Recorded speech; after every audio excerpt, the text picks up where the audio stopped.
Right. Oh, hi. So, kind of update. Um, I mentioned I put a link into a Stuart Wilde video. I didn't realise he just died last year, so you might not want to watch it because if you're dealing with astral plane work, some people would not want to listen to the voice of someone who's died recently. Um,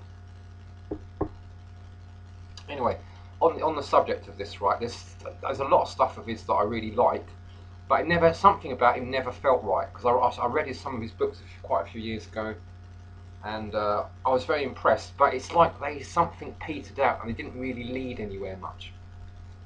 Now, I saw an interview with him just recently, well, from a few years ago, and he just sounded old and tired, old before his time, and worn out, and you kind of expect someone like that with all these bright ideas to sort of live a long time and be happy. And I don't know, maybe he was happy, but it didn't come across like he was happy. It looked like he just not really, got to grips with life properly. Anyway, the problem that I have with his work is that he doesn't embrace the dark side.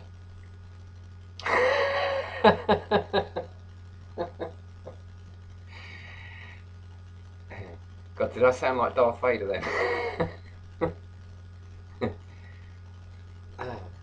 Anyway, when I say embrace the dark side, I'm talking about your own shadow stuff. The dark side of the tree, and I kind of relate this to like the Bhagavad Gita and Arjuna.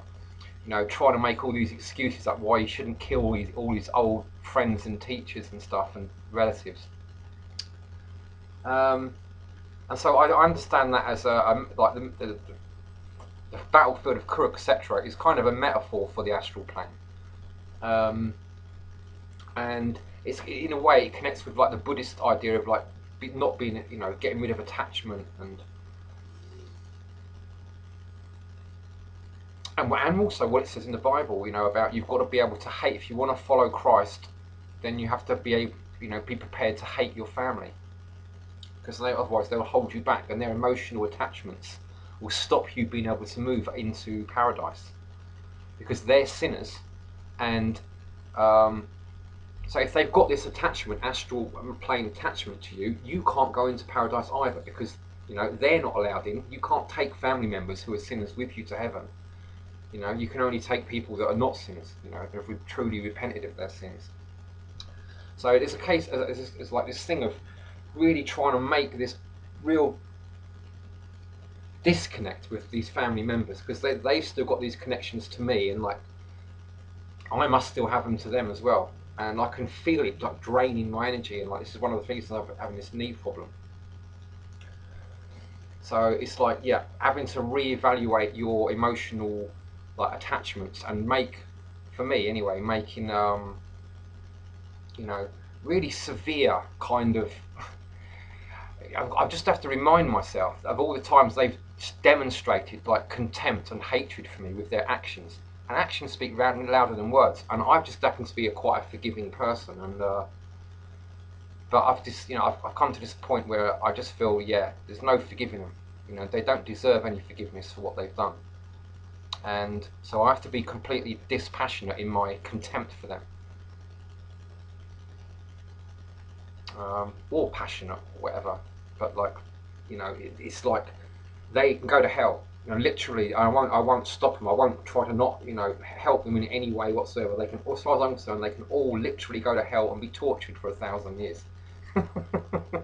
It's none of my business. They've made that choice. It's purely their choice. You know, they're gone out of my life. That's what I have to keep reminding myself to disconnect this astral, like it's an astral attack. They're in a war with me now, and I haven't done it. I didn't want this war. They are the ones who are at war with me. They are causing the battle. I don't want to have to fight really, but they're not giving me a choice. I'm having to be like Arjuna and say, okay, if this is how they want it, then okay, I've got to do it. I'm gonna have to start firing weapons at them and that. And I've got weapons. I've got astral weapons, some really quite cool stuff I've got access to. Oh dear. Yeah. So I believe it. You know, it's like if you want the best stuff out of this world, you've got to be prepared to embrace your dark stuff. You know, Krishna. The meaning of the word Krishna, I believe, is the dark one. Um, and when I had this experience the other night, it was, you know, with the lights off. It was in relative darkness. You know, where I saw all this like opening up in the astral world, and it was, you know, very like animated, like very very good graphics. You know, like very lifelike. And